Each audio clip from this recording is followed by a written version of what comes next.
is the charger. This charger doesn't fit, and the battery is halfway through. No, there is no. I've got my charger, but this one is the old charger. Hello, listeners. Welcome to Kiki's chat show. It is now 9 o'clock GMT UK time. And again, we have something good to talk about. Today, the topic we have is, do we value our fellow diasporans? We are in a different country, we're in a different hemisphere, we're in a different world, and I'm talking about Africans and even Caribbeans. We're in a foreign place. Are we together? And that's the question. So now, before I introduce my guest, I'm going to tell you a story. A long, long time ago, the world was dark. Earth was dark and there was no light. But there were animals. And the animals couldn't even see each other or hunt or see their children, and the world was cold. So the king lion called all the animals together and asked them, what should we do? One of the animals, that is eagle, said, there is a king of the sky, and he's in the sky, up in the heavens. And if we go, we can ask him for light. So King Lion said, now who will come with me to go into the sky and speak to the king? Monkey, elephant, crocodile, and a whole host of beasts of the earth at the time, even the dinosaurs. They all tried, they jumped, they did also, some jumped on trees, and they could not get to the sky god. So the eagle said, I am an eagle. I can fly high up as high, but I do get tired. So if someone else can help me or has an idea to help me, we can fly up to see the sky god. Well, suddenly they had a tiny voice beside a tree saying, I will go. They all turned around and saw a small spider. This spider is called Anansi, and he is a trickster from Ghana. We're talking about Africa. So they said, what can you do? And he said, I am a spider. If the eagle takes me as high as it can, I will weave a line, and we can all climb up it and go to the sky. All the animals laughed. They laughed because this tiny little thing, where's he going? But the lion, the king of the jungle and of the earth at the time, said, no, I think he's onto something. Let us go. I will go with the eagle and the spider. And then if he does any tricks, we will deal with it. So spider calls ant. All the ants of the earth, he called one of each. And all the different types of spiders. And they weaved the rope. Eagle flew them all the way up. And then he wove. And they got to the top of the entrance to the sky god. When they got there, the ants chewed a corner. The eagle opened it with his wings, and all the animals jumped in. Just as they got into the sky god's kingdom, there he was standing there saying, what do you want? The sky, and they said, well, we've come to ask you for some light. Because as they were speaking to him, they looked around and it was a beautiful world. The sun was shining. And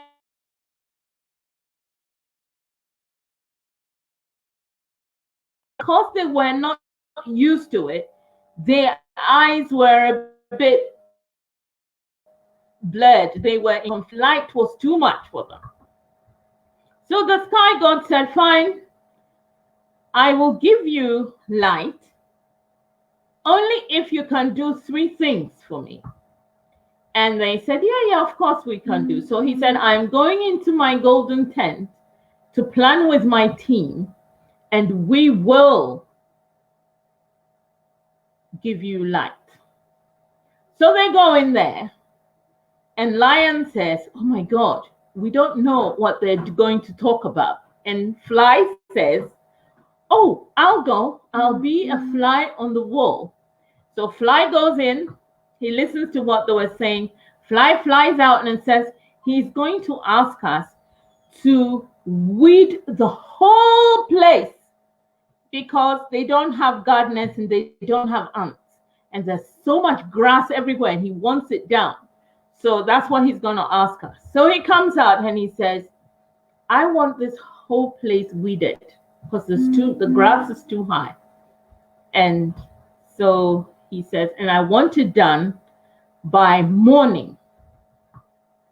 As night fell, they were talking lion, spider, eagle, and they didn't know what to do. When suddenly, Anansi, the spider, said, I know.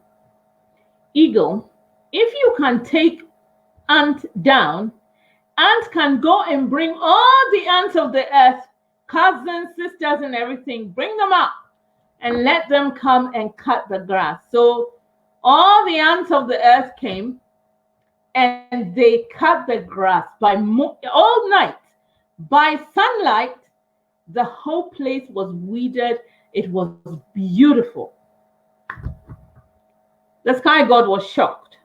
And he said, well, I'm not even going to ask you how you did that, but I have another task for you. So I'm going back in there to discuss with my people. So he goes back in there and he discussed with his people. And Fly runs out and says, they want us to eat all the fruit that they have here. And there was so much fruit. It was like from here to Timbuktu. And they don't have enough people up in the sky to eat it. They're so used to beautiful fruit. They eat a little bit and they get tired. And we have to eat it all in 2 days. So Anansi says, take your people, take Eagle, go down and bring all the birds of the earth. So Eagle swoops down, and you know the eagle has a wide wingspan. So he brings all the birds of the earth on his wings, under his wings, everywhere. They go all the way up. They climb up the spider's web, enter into heaven, and eat all the fruit. In a day, all the fruit was gone. By the time the sky god woke up, he was shocked. He said, what? We have one more task. And if you can do this task, I will give you light on earth. So he goes in, followed by Fly.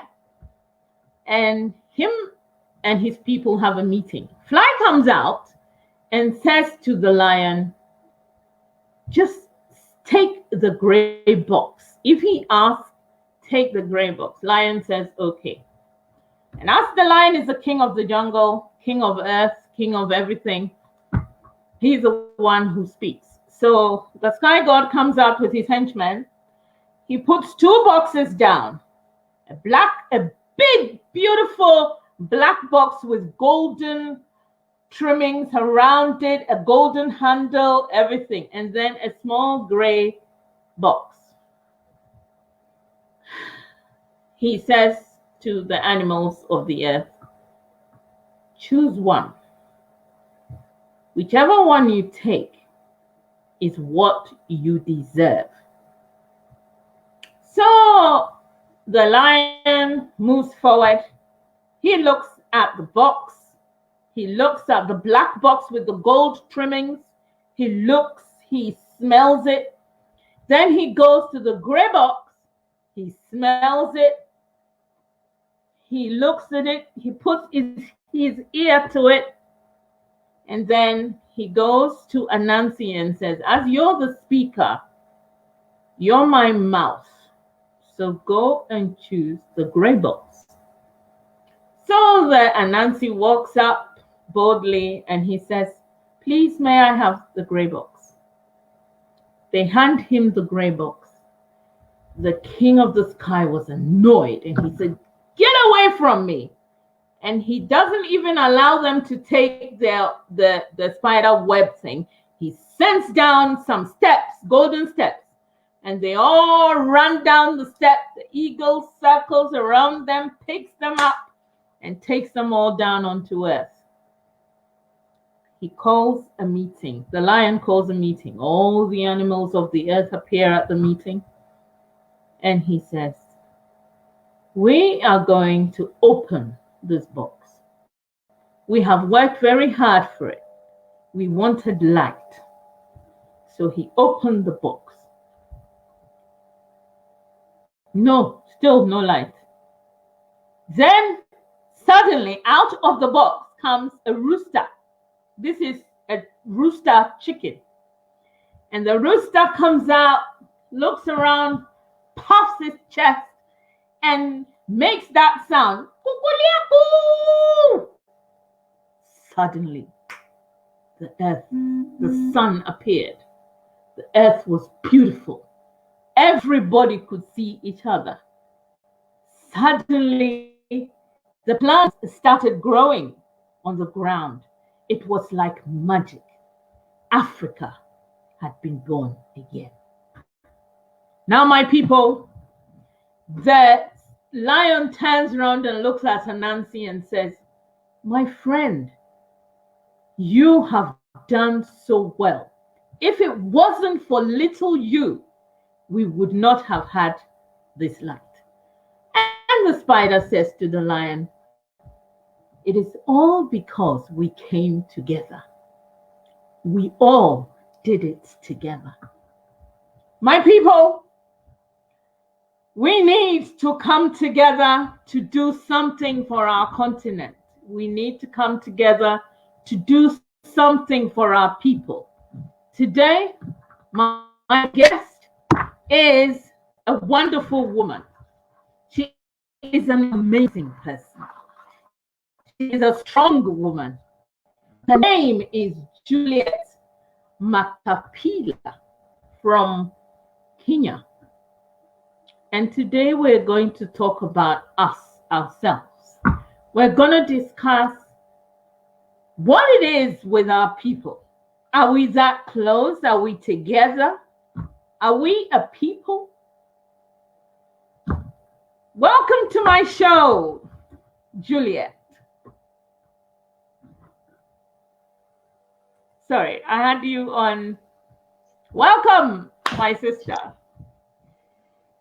I'm absolutely happy to be in your show, Candy and Kiki. Lovely to just be in Kiki Chat show here today. And I feel a very warm, I feel warmth in the house here today.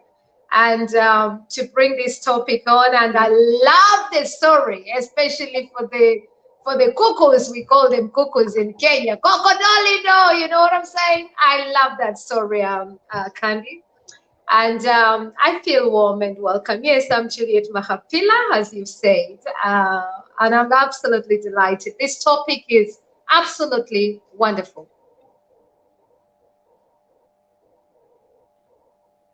Okay.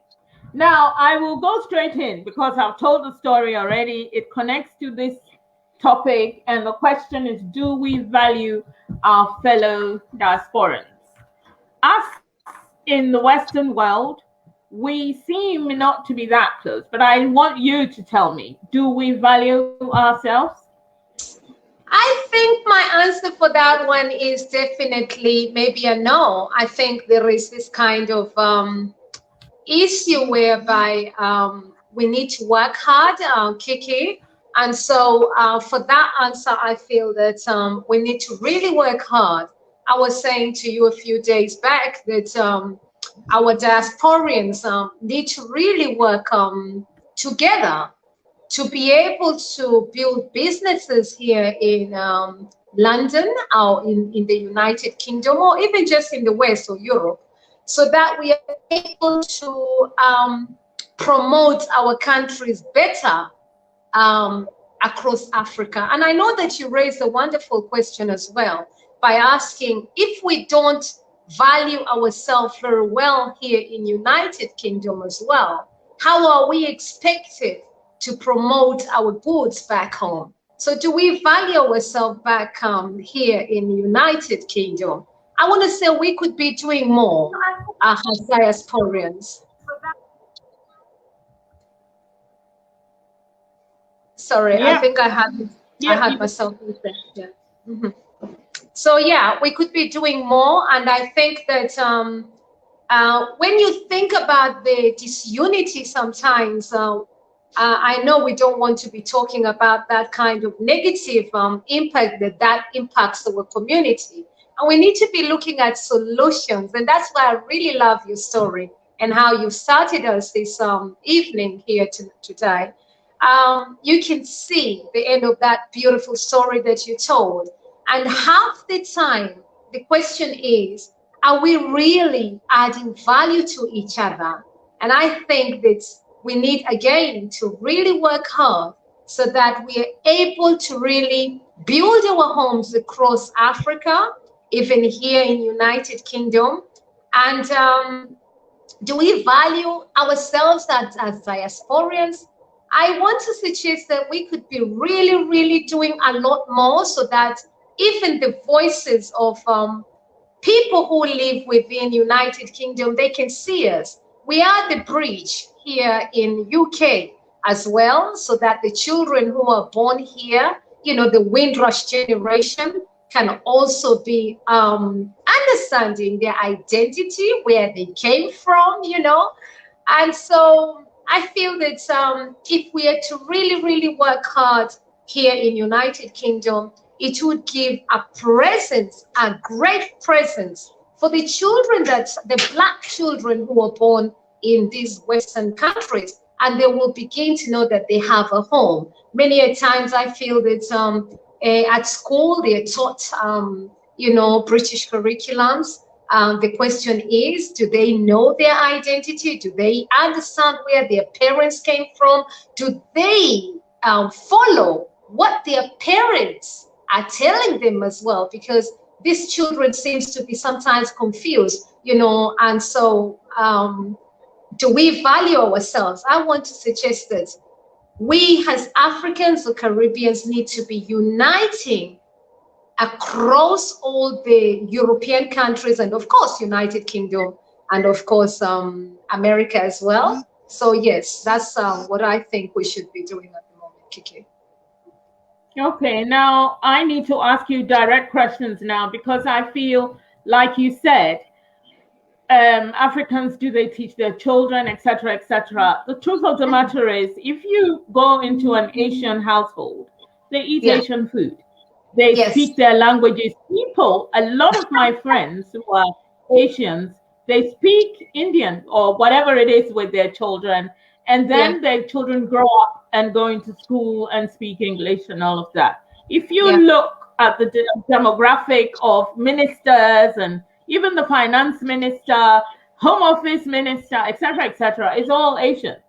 Now, we always seem to be a token addition on, or just when trouble is coming, Black man gets a post and then Black man is sacked. Now, what is that? Why? What is? Do you know what? Can you talk about it? Because you're in politics.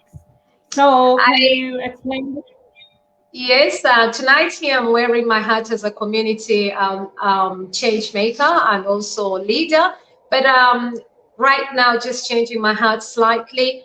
Politics is something that we need to be encouraging more Black people to join politics across Europe, across United Kingdom, across America. More Black people need to go into decision-making platforms so that we are able to represent our issues. What we see is that participation is quite low. We have got loads of evidence of why or loads of papers that have come up, and they talk about what why we are not participating. And for me, I feel that we need to really participate and not wait to be called. We need to go there. You don't wait. If we've got issues, we don't wait to be called. We go and present our issues. And as I said before, wearing that hat slightly, I think that as you've mentioned, there's loads of Asians even here in United Kingdom. If you look at the uptake, if we call a few MPs, we can count the number of Black MPs that we've got in United Kingdom, and that is across all parties. And the question is, why have we got very low intake? And I believe that we need to be doing a lot more, whether with the people that are going into politics, whether it is in security, I don't know. But what I want to suggest is anyone who gets a chance to go in politics needs to be inviting more people so that we are able to represent our issues. I don't want to quote the number of people that we have or the statistics, because I don't have it on top of my head.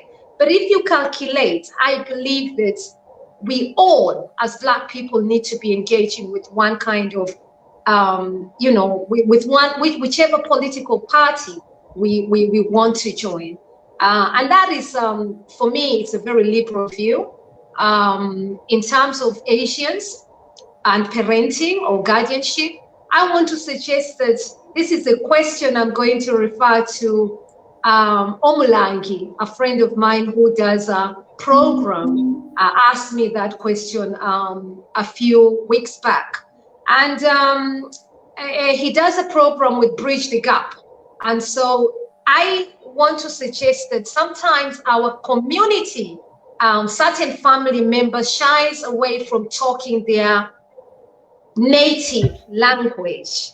And this is interesting because we were saying that the families, especially those who can speak their native language or cultural language, they need to be speaking that language to their children so that we are able to also teach them where they come from. So these children grow up without understanding their languages. And we noted, just like you say, that the Asians tend to speak to their children their languages. And so you find that these children, children learn best when they're young.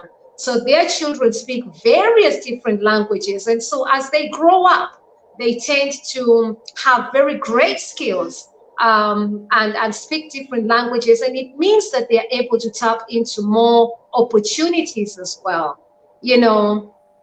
So for me, whenever I think about parents or guardians who are not really or shy away from their traditions because they feel that, these children have grown up here, I question myself, do these kids really know their identity? And I believe for that child to really have confidence, they do need to understand, who am I?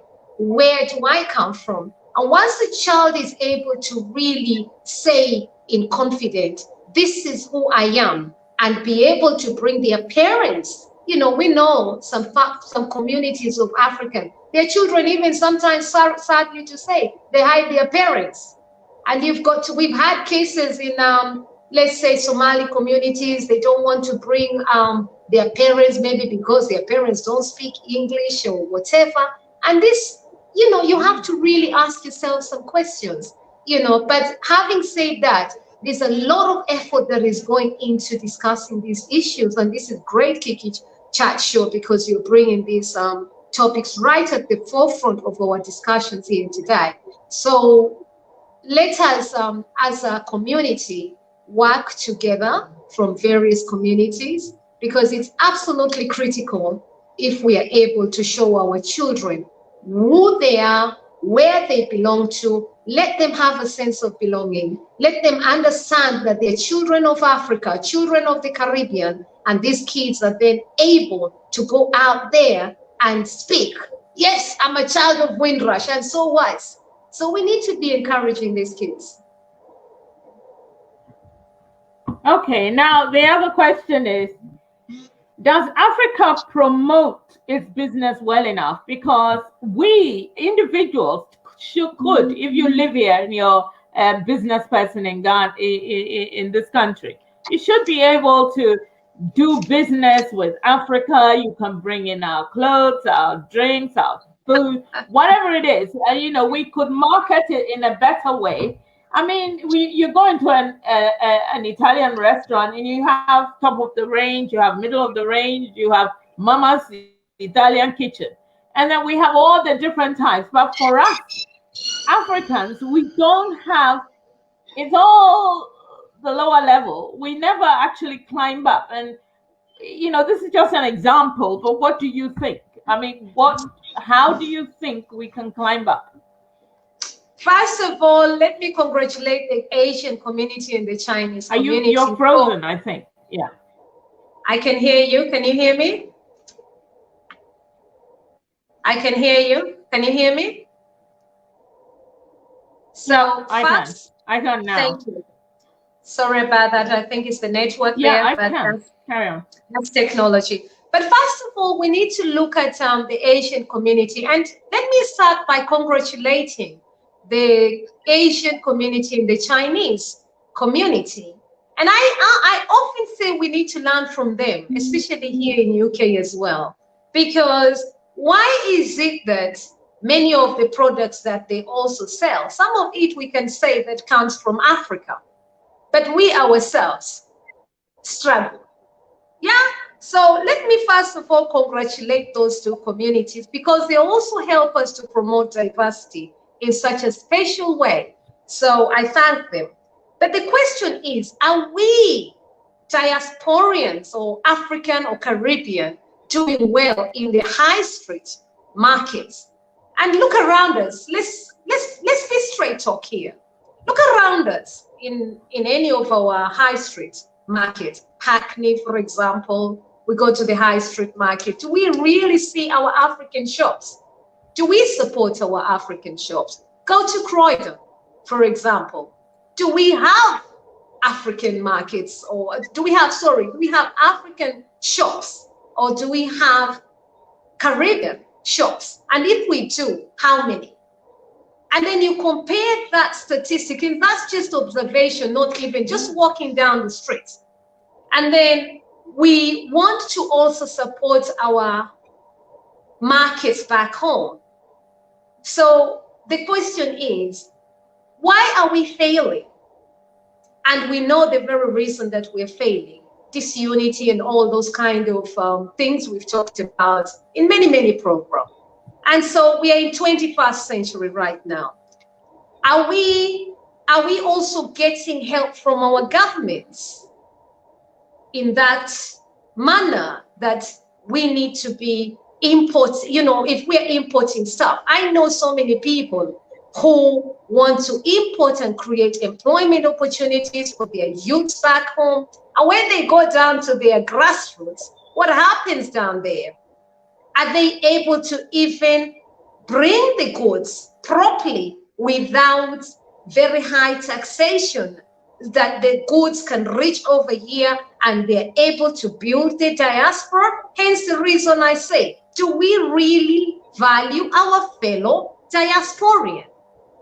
So we have Asians and we have Jewish, as you would know, the Jewish community here, across the whole world. We see how they do their businesses. We have land. We see the progressive estates that they build, the Asian markets. Do we really, Africans here, do we have control of any place that we can say, you know what, come here, this is really what belongs to us, and even share that with the rest of the community? And I believe that the answer is no for now. So how do we really cooperate with each other so that we can work together from different communities and different African countries? And if we, even let's say from Kenyan's community, we don't get on, or Ghanaian community, we don't get on, or Nigerian's community, we don't get on because of tribal issues. The question is, why should it be the case Is it because of the distrust that we have caused amongst us? And I know I will speak today because I'm a straight talker again. So the question is, how do we build our own communities, engage with our own communities, and where are our communities leaders as well needing help? Because the question is, are community leaders doing enough to support those very communities? And if the answer is yes, because I do know loads of community leaders that go out there and they do their best. And you know what? Most of those community leaders cry and say, I can't get support. We don't get enough support. If it's a dance, we all flock in. If it is something with education, we are there. We are just, people don't even turn out for this education, financial education stuff and all that economic development. And, you know, sometimes you've got to wonder whether we have wisdom, really. And so let's take, for instance, the Turkish community here as well. You go to the high street market, you see shops as big as Tesco's and all these other big shops, and they're operating them like you enter there, you feel like you're in a Turkey shop. Africa, you go. And you go to Hackney and you feel the little, in Africa, we would call them kiosks, or we would call them the little tiny shops. They're not even full up. They can't even sometimes work together. You know, so let's be honest with ourselves and reflect. And I think that's really good that you've asked that question, Kiki. Okay, now, the other question is, and anyway, before you say anything more, before I ask you the next question, when you talk about the shops and how these other people like the Turkish, the Indians all have supermarkets basically, and we have little kiosks. Yeah. I went into a shop the other day, and it was for I went into a wig shop, and along the stretch I was in Peckham, South London. Yes. And along the stretch, all Indians. And I go into this woman's shop. She's black. I enter her shop, and I want to see a certain wig. So I ask her, can she bring it down? And I was being polite because it's a fellow black person. I was excited. I hadn't seen a black person in the shop. And she said, I should just look at it. Just have a look. And if you like it, I said, but I need to see it. I need to.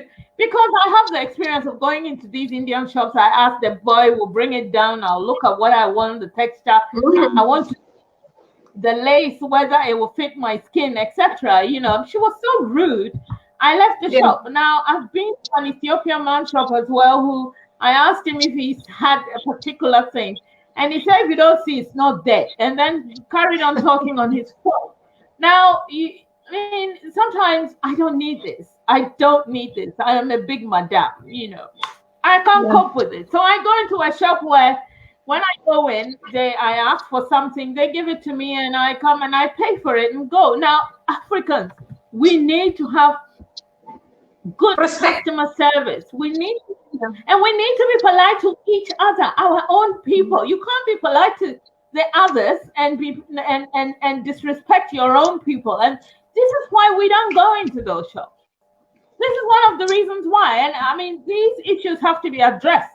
I don't know. I mean, they don't watch this program anyway, so they're not going to know that this is why I don't go into their shop. But we need to talk about it, you know.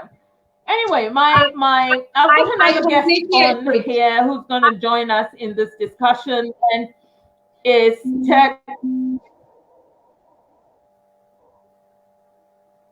Yeah, I agree too. Yeah. One question I needed to ask you before I bring my next guest on is, should our children, you were saying something about the children learning the culture and, you know, all of that. Are you saying that they should learn the culture here, or we should be taking them into their countries of origin for them to see who they are? That could also help them in the way that they you know, react. Because I have this thing that I always feel that when a black person is given a position, and I don't know if other people think the same way, but when a Black person is given a position of power, or in a position where they have power, like ministers, etc., etc., they then start speaking like the white people. They then disassociate themselves with the Black people. They then behave like they're better than the Black people.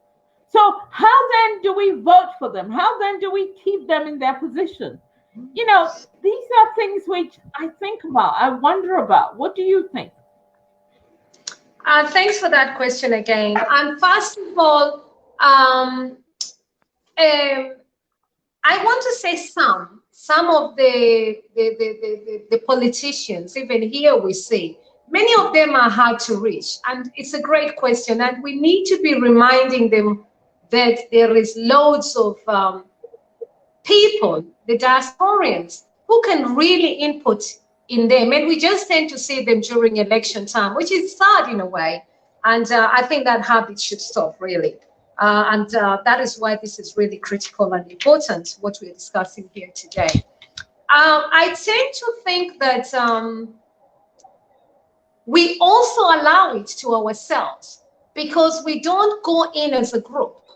When we tend to talk just by our, one person, they tend to underestimate what we are talking about. And as you say, they tend to, some of them tend to disrespect us, which is a very wrong way to be. The behavior is quite appalling from some of them. I think it's a matter of disrespect of customer services. I think that we need to be doing a lot more. Customer services, which you were talking about a little in the last question, is absolutely critical, because if we can't serve our own community well, how else do we expect other communities to treat us?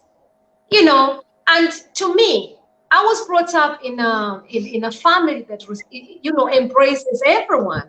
And I believe that that is the essence of being and happiness as well.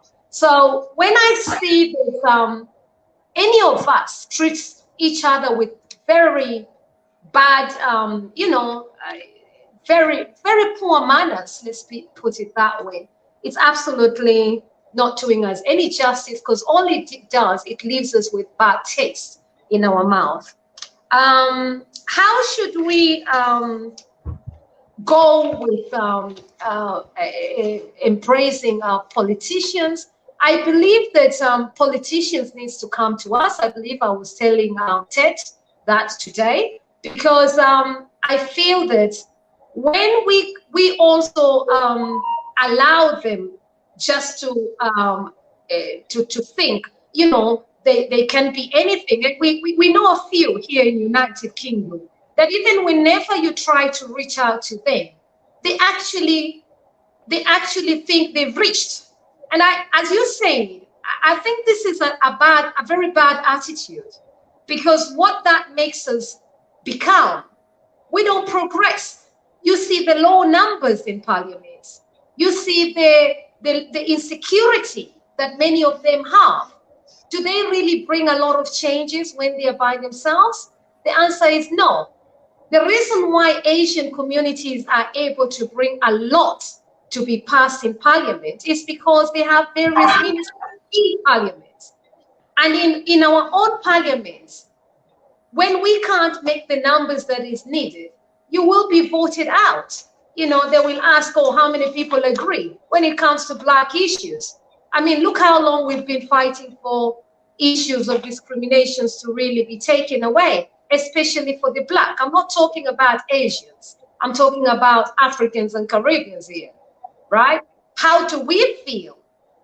How do our children feel? Forget about us, who is their parents or guardians. How do those children that have been born feel? Can those children really say that they don't feel discriminated? Police search is so high, and those children complain about being stopped. If you look at the statistics here today, what is causing all that? So I can't really say we're there. I can only say we need to really be working hard. and community leaders such as ourselves, and even all the talk shows, how many, let me bring in the chat shows and talk shows. I know of Heritage, I know of Talk Africa, I know of all the journalists, I know so many of you. How many of you really get support? Let's be honest with ourselves. Does our government give us privileges? And you know that social media is absolutely critical for us to even market our goods. If you came in and you told me all the things that you're doing right now, I'll be able to only do very little. But someone who is experienced, such as Ted Kofi, Koiki, and all those people, they need support. How can we market our goods when these young people are not empowered enough to really go out there and empower our communities and support us? Do we even offer them a little package so that these media people are able to bring the community up? How are we able to market our goods, you were asking me? Look at the Asian community.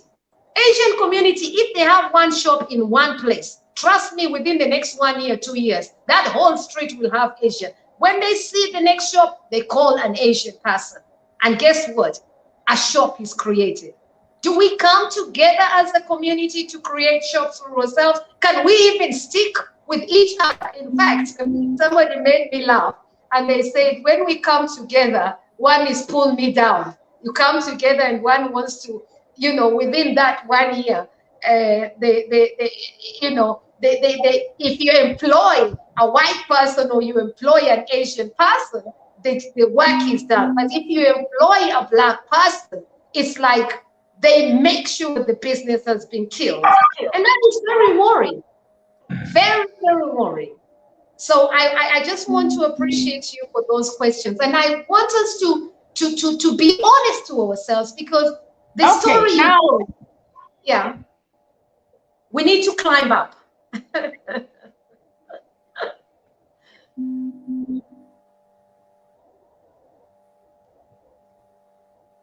Yeah, the story is we need to work together. Now, I need to introduce my other guest, Tete Kofi, who has been on my show before. You guys know him. He is a very big person in the media. In fact, he is like a rocket. He just explodes with information and everything. Now, my question to you, Ted, welcome to the show. Welcome to the show. Thank you very much. Thank you. I'm always happy when I see you on my show. You should be my PR. My question to you is specific. And the question... I'm ready for you. I can do it. I can't afford... The only thing is I can't afford... A little bit of a return.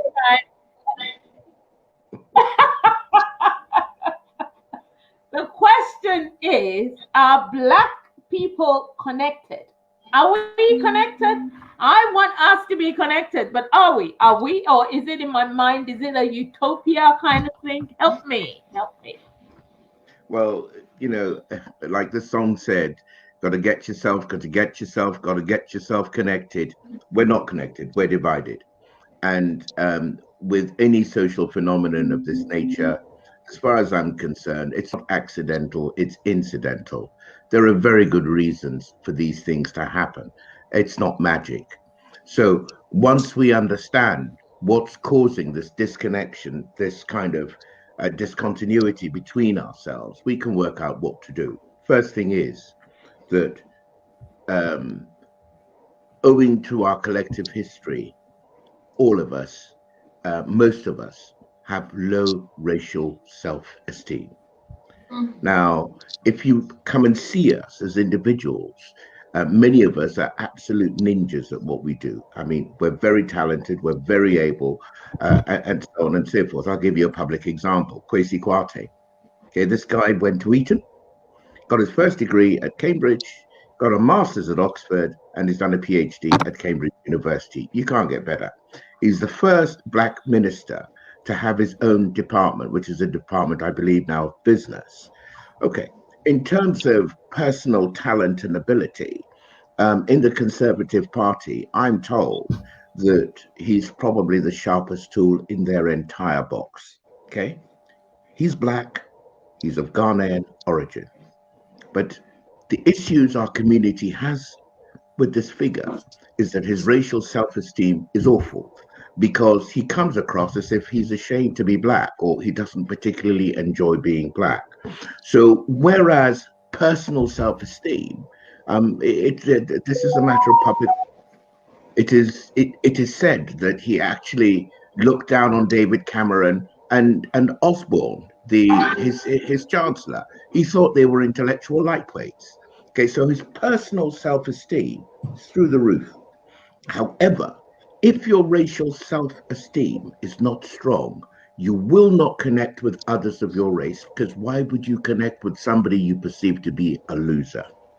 Now, all of these things, in my opinion, derive from the nature and the history of colonization. Now, it's interesting that the Indians were colonized, the Chinese were colonized, but Juliet mentioned something earlier on about language. What is also curious is that all the countries that bounce back and bounce back hardest after an experience like colonialism, which can happen to anybody, are those who have a cultural, a racial, and an ethnic authenticity about themselves. So Richie Sunak, who, I don't know which school he went to, but he went to one of the really top public schools and so on. I think he was an Oxford boy and this and that. I mean, there is no doubt he speaks Hindi at home.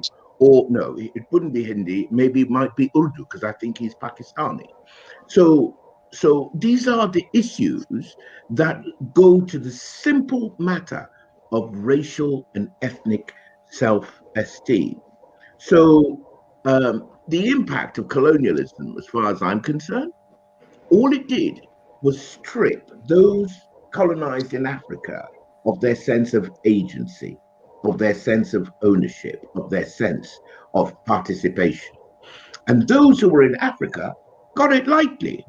Those of us who were transported to the Caribbean as part of the slave trade got a complete double, triple, and quintuple whammy in this thing, for which you and I and Juliet, we all must take responsibility. So, you know, these are the reasons why we're not as connected as we should be. And once we understand them, surely we can start addressing those issues. Am I making sense? It is disheartening. You've made a lot of sense, and in fact, it's disheartening because, okay, a black person goes, for example, you know, in life, there are different classes, and we have them in Africa, we have them here. You know, class is a big thing. And so this is a man, for example, Kwesi Kwarteng, as you mentioned, his father is an accountant or something, his mother is something, you know, I mean, so they're in an, you know, academic group, and they know the value of education. They take their children to the best because they can afford it. And these children, however, what these children don't realize as they grow, and that is the problem, because as they grow, they will realize that you are black. Now, you, every step of the way, it's unfortunate, but you have black people on your shoulders. Now, one of the things Juliet was saying, which I picked up on, was as you go up, as you are being picked up, this is a guy who, he was on University Challenge, he was in Oxford, Cambridge, he's done all of the good things. But as you go up, if you haven't got an army behind you, and that is the interesting thing, you do need black people. You do need an identity. You need the vote. Because if you have gone on the white vote, my point is, if you go on the white vote, at some point they'll drop you. You are always the token guy. He's wonderful, but he, you know, where are they? Where is the other guy? The one from Windsor. What happened to him? He went into prison. He's then a free, you know. And so we need to know where we're from, where we're coming. I'm not saying they should join the Labour Party or the Liberal Party. It's fine to be a Tory. But what we don't realize is the Tories are invested in their following. You can also have your following in the Tory party who are black. You cannot always be pleasing master, and therefore you are a lone entity who is there because they picked you, because you're gonna do certain things, and then they drop you when they feel like it. It doesn't work. It shouldn't work that way, should it? Well, no. I mean, I think that this comes back to. I had a quick look at Juliet's biography, and she calls herself a community transformer, and it is a fantastic. It is an absolutely fantastic label, because it's exactly what we need. And I picked up a phrase from the way she describes her approach, and I'm going to quote it here. It says, "It is in me that the spirit of unity and working together facilitates change." Now, what I took away from that, Julie, was mindset. Everything comes back down to a mindset. And so it is actually what we are about doing. That's what your show's doing here, Kiki, and congratulations. And, you know, I'll always support you. It's about mindset. I'll give you a couple of examples if we've got time. One, just before I came on the show, I had a look and counted and realized that I'd been to, I know, 10 European countries. Well, I don't mean a quick, 2-day jaunt or in transit and so on. I meant 10 European countries in which I've actually been for a minimum stay of 1 week on a work project or a holiday or something of that nature. And I discovered, and I counted the countries in Africa. I realized I only know 4. Yeah. Now, it doesn't make sense. There is a reason for that. And these are the things that we need to kind of backward engineer and work out our problem. The shirt I'm wearing is made by an African designer. Can I give him a plug? Yes, his name is Francis Apata Johnson, and I call him the Gianni Versace of Africa, because this guy, he's a classically trained designer, and everything he does is a little bit magisterial, a little bit kind of imperial, and so on and so forth. Sometimes I just don't have the confidence to wear his gear, but he is a fantastic designer. I wear African bow ties.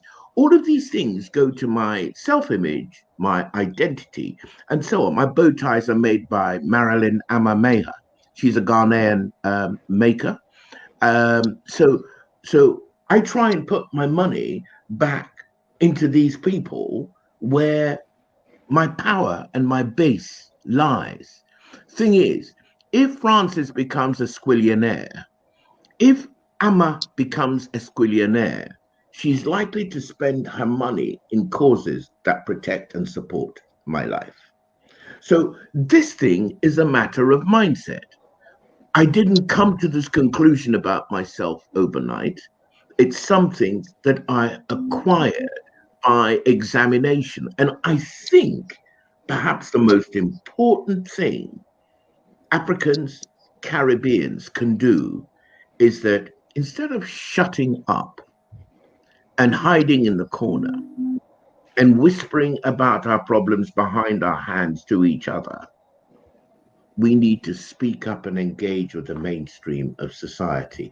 We need to mainstream our issues. Very much as Juliet was saying, get into politics, join the parties. And when you're in the party, don't kind of face away from your community, face into your community and bring people up behind you. That's, this is what it seems to me we have to do. Let me just add on that, Tet.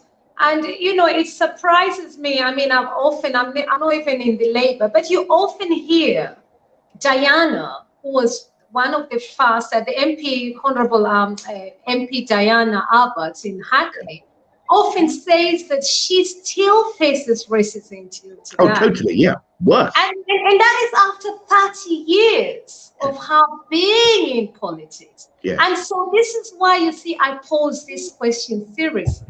Because can you imagine if there was 20 of them, or 30 of them, or 40 of them? Wouldn't happen. You know, what a difference it would make. It wouldn't happen. And so the question is, so the question is how to, you know, even sometimes I've seen that we join political parties and you find people there and you want to even fight the ones that you found there. You know, it's like fights, pull me down. Somebody calls it pull me down syndrome. But anyway, coming back to Kiki as well, she asked me a quick question before the time finishes. Manhood Academy normally deals with taking children back to Gambia, I believe, and it takes children and it says passage of rights. So it takes boys back to Gambia. So you were asking me earlier on about programs that I've seen that really inspires young people. So there's that Manhood Academy. I've met actually the founder, I believe Julie.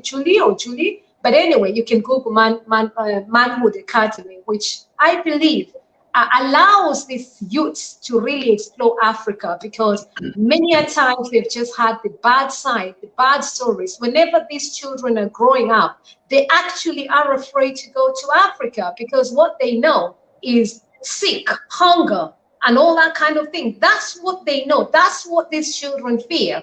But when they go in and they see the seaside, the beautiful, animals, and they see where they really come from, their identity, their confidence becomes is really empowering, and that is There's why another point. I mean, the reverse of that is also true in Africa. Yeah. I mean, it staggers me that people in Africa sit down and take their news about Europe from European news media. Correct. And that's like asking me to tell you what's beautiful about myself. You wouldn't be able to stop me talking. Do you see? Instead of African journalists actually following the news in Europe and painting the picture as it actually is, they're prepared to sit back, be spoon-fed stuff by the BBC, Deutsche Welle, CNN, Al Jazeera, and everybody else. And of course, they're going to paint you a picture of milk and Muhammad Ali called it milk and honey. So this is also a case of the mindset issue that we come back to, which is we now need to take ownership and we now need to decide what works for us. And it's not by following what other people do, because these people are painting the picture. I need to stop you here. I need to stop you here because I think that the discussion is so powerful that we have to continue in 5 minutes. I'm going to come off and put you back on, and we can continue a part 2. Is that okay with you? Okay. That's quite fine. Yeah, sure. Thank you. Okay, I'm going to cut you out now because this show goes on television. So if I go over the hour, it disrupts the program. But if I start another one for another hour, it will be a part 2 for the week after that. But we can still carry on today as we have, if you have that time. Okay. Thank you. I can put you back on. So this is the end of part 1. People, you can stay on the line. We will be back. I will set up a new program and we can hit it again. Don't go away. Just come back onto my page. I will have you back on. Thank you very much. Thank you so much, my guest, for part 1 and making this discussion so wonderful. I am coming back in a moment. Thank you. Bye-bye. Bye-bye.